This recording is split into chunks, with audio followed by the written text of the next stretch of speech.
এখন আর চিঠি লেখা লাগে না। ও ছেলে সারা রাত জাগিয়া ফোনে কথা বলিয়া লেখা পড়াইয়া ছেলের ভালো লাগে না। হায় হায় লেখা পড়া আমি আর ভালো লাগে না। মোবাইল ফোন আসিল কি দোলা লাগিল, ফজরের ঘুম তো পোলার ভাঙল না। পেটে বাদ যাই থাক পরনে নাই থাক, মোবাইল ছাড়া আমি আর চলে না।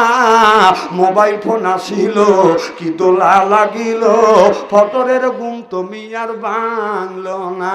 জোরকন ঠিক কিনে আইও কি জামানা, বুঝাইলে বুঝাছে না। পিতা মাতার পেটে বাদ নেই, ছেলে প্রেমের দিওয়ানা দিওয়ানা। মোবাইল ছাড়া চলে না।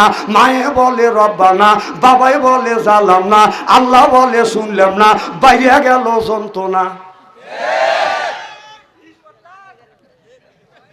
তো কি স্ত্রী না করাতে কম হচ্ছে তাই না?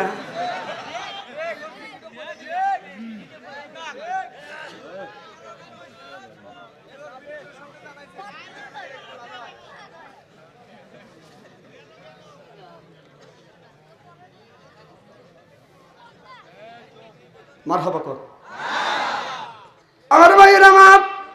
তাহলে আল্লাহ বলে নিজে বাঁচো, আহল পরিবারকে বাঁচাও। আল্লাহকে বললে নিজে বাঁচো, আহল পরিবারকে বাঁচাও, এ কথা কার?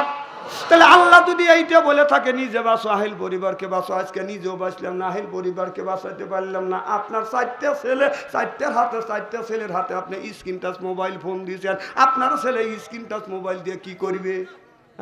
গোসল করবার জন্য একজন মহিলা আর সে সাথে বাজান তিনজন মহিলার সহযোগিতা করতেছে। এই মেয়েটাকে গোসল করাইতে করাইতে তার রানের উপরে যখন একটা হাত পড়ছে, তখন ওই মহিলা মনে মনে মন্তব্য করে বলতেছে, এই মহিলা চরিত্র খুব ভালো ছিল না। এই কথা যখন বলছে, বলাও শেষ, হাত এই জায়গা বাদান আটকে গেছে। সুবহানাল্লাহ। আর হাত আটকে গেছে, চিল্লা পাল্লা করতেছে। যারা সহযোগিতা আরো তিনজন ছিল, তারা ওখান থেকে দৌড়া বাদান চিল্লা পাল্লা করতে করতে সরে গেছে। কয় কি হয়েছে? যে মহিলাটাকে গোসল করাতে গেছে, রানের উপরে যখন হাত পড়ছে, অমনি বাদান হাতটা বাদান আটকে গেছে। বাদান এলাকার হাফেজাকারী মৌলানা ডাকছে, বাদানা কোনো কমে বাদান সেরে না, বাদান সম্ভব হয় না।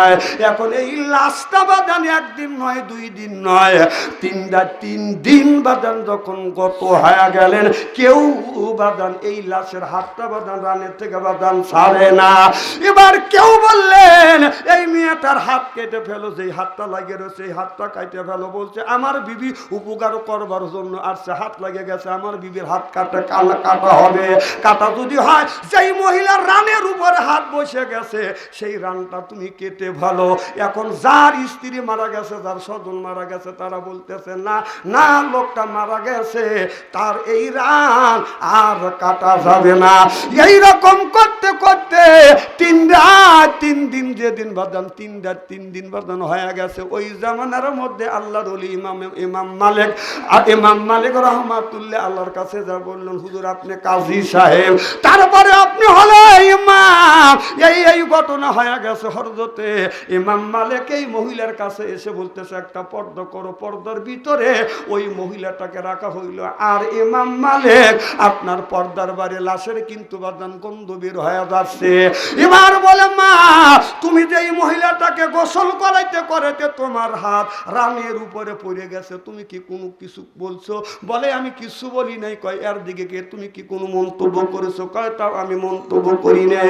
ইমাম মালিক বলে, মন্তব্য যদি না করতে তাহলে তোমার হাত এইরকম, তোমার হাত এইরকম আটকে যাইতো না, লাগিয়ে যাইতো না, তুমি সঠিক কথার উত্তর দাও। এবার মেয়েটা বলতেছে, হুজুর এই মহিলাকে আমি গোসল করাইতে করাইতে রানের উপরে যখন হাত পড়ছে, তখন আমি মন্তব্য করছি, আমি দেখছি এই মেয়েটা যখন জীবিত ছিল একটা পুরুষের সাথে বাঁধন আপনার হাইটে যাচ্ছে, এইটা দেখে আমি মন্তব্য করেছিলাম এই মহিলার মন কয় এইটা হবে প্রেমিক। এই মেয়েটাই লোকের সাথে খারাপ ব্যবহার করছে, রানের উপর যখন হাত পড়ছে, এই কথা আমি জল্পনা করছি। অমনি আমার হাত আটকে গেছে হুজুর, আর আমি হাতটা ছেড়াইতে পারি না। আল্লাহর ওলি ইমাম মালিক বলল, মা তুমি যে মেয়েটা মেয়েটার উপরে মন্তব্য করলে এই মেয়েটার যার সাথে গেছে সে কে তার স্বামী হয় না, ছেলে হয় না, না তার বন্ধু হয় না, তার কে হয় কয় আমি জানি না। কয় তুমি না চাই না কেন মন্তব্য করলে?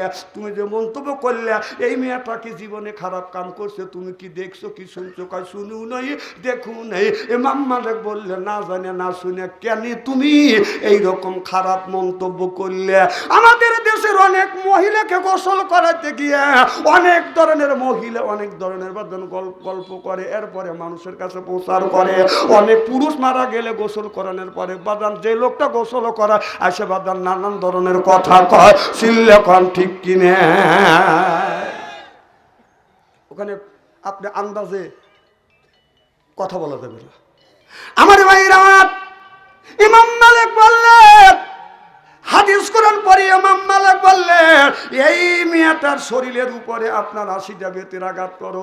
80টা যখন বাজান বেতের আঘাত করার হুকুম দিয়েছে, ও বাজান আপনার মারতে মারতে মারতে মারতে মারতে মারতে আর 5টা বাদান বাদ আছে, আর 5টা বাড়ি দিলে বাদান 80টা বাদান বাড়ি হয়ে যাবে। বলে ইমাম মালিক এখনো তো হাত ছেড়ে নাই, আর মাত্র 5টা বাড়ি বাদ আছে। বলে আরো 5টা দেন, আল্লাহর বিধান রসুলের বিধান কোনোদিন মিথ্যা হবে না। যখন পুরোটাই 80টা যখন আঘাত করছে তখন এই হাতটা বাদান সারিয়ে আসছে। আমি এই জন্য বলতে চাচ্ছি ভাই জানি এইটা আমি আপনাদের বুঝতে চাচ্ছি, আপনারা কাউরে দেখে খারাপ মন্তব্য করেন না। একজন একটা মেয়ে একটা যুবক সাথে চলে যাচ্ছে, আপনি মনে করেন না এইটা এর প্রেমিক, এটা মন্তব্য করা ঠিক না। হয়তো এটা এই মেয়েটার বাদান আপনার ছেলেও হইতে পারে, হয়তো এই মেয়েটার বাবাও হইতে পারে, না হয় বাচ্চাও হইতে পারে, না হয় এই ছেলে এই যুবক কি তুমি ব্যবসাতে কানা বক্তা আইছে মিস কল দিছ আর তুমি উঠে চলে যাবে, অত সহজ না। খুব কি খারাপ লাগতেছে নাকি? জনগণ মার হওয়া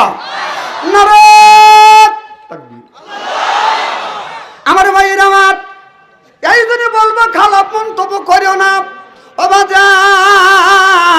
ভালো করে লক্ষ্য করে শুনুন, আল্লাহ রাব্বুল আলামিন কোরআন কারীমের মধ্যে বলেছে ইয়া আইয়ুহাল্লাযিনা আমানু, হে যারা ঈমানের বিশ্বাসী, যারা ঈমান আনছো, কু আনফুসিকুম ওয়া আহলিকুম নারা, নিজে বাঁচো তোমার আহল পরিবারকে বাঁচাও। এ কথা কার?